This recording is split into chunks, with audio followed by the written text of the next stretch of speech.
பைரா update செய்திகள். நில வழிகாட்டி மதிப்புகளை அவசர கதியில் உயர்த்தாதீங்க. சார் பதிவாளர் சங்கம் வேண்டுகோள். செய்தியை விரிவாக காண்போம். நில வழிகாட்டி மதிப்புகளை அவசர கதியில் உயர்த்தாமல் போதிய அவகாசம் அளித்து மாவட்ட மையக்குழு கூட்டங்களை நடத்தி நிர்ணயிக்க வேண்டும் என சார் பதிவாளர்கள் சங்கம் பதிவுத்துறை தலைவருக்கு கடிதம் எழுதியுள்ளது. தமிழகத்தில் நிலத்தின் வழிகாட்டி மதிப்புகளை சீரமைக்க ஓய்வு பெற்ற IAS அதிகாரி வாசுகி தலைமையில் குழு அமைக்கப்பட்டுள்ளது. இந்த குழு மண்டல வாரியாக வழிகாட்டு மதிப்புகளை ஆய்வு செய்து புதிய பரிந்துரைகளை தயாரித்து வருகிறது. இந்நிலையில் தமிழக சார் பதிவாளர்கள் சங்கத்தின் தலைவர் மு. முகேஷ், பொதுச் செயலாளர் தா. மணிராஜ் ஆகியோர் பதிவுத்துறை தலைவர் தினேஷ் பொன்ராஜ் ஆகியோருக்கு அனுப்பியுள்ள கடிதம் நில வழிகாட்டு மதிப்புகளில் காணப்படும் குளறுபடிகளை நீக்க இதுவரை நடவடிக்கை எடுக்கவில்லை. லட்சக்கணக்கான சர்வே எண்கள், பல்லாயிரக்கணக்கான தெருக்கள் உள்ள நிலையில் அவசரகதியில் வழிகாட்டி மதிப்பு மாற்றம் செய்யும் பணிகள் துவங்கியுள்ளன. பதிவுத்துறையில் காலி பணியிடங்கள் அதிகரித்துள்ள நிலையில் சார் பதிவாளருக்கு பணி சுமையும் அதிகரித்துள்ளது. இதில் சந்தை நிலவரத்தை கணக்கில் கொள்ளாமல் அதிகபட்ச மதிப்புகளை நிர்ணயித்தால் மக்கள் பாதிக்கப்படுவர். பதிவு கோரும் பத்திரங்கள் எண்ணிக்கை குறையும். ரியல் துறையும் பாதிக்கப்படும். துறைக்கு கிடைக்க வேண்டிய வருவாயும் பாதிக்கப்படும். எனவே மாவட்ட மையக்குழு கூட்டங்கள் நடத்தி உரிய பணியாளர்களை ஒதுக்கி போதிய அவகாசம் அளித்து பிற துறைகள் ஒத்துழைப்புடன் வழிகாட்டு மதிப்புகளை நிர்ணயம் செய்ய வேண்டும் என கேட்டுக்கொள்ளார்.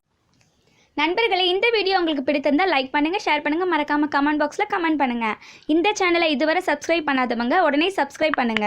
நோட்டிபிகேஷன் உடனுக்குடன் உங்களை வந்தடைய வலதுபுறத்தில் உள்ள பெல் பட்டனை கிளிக் செய்யவும்.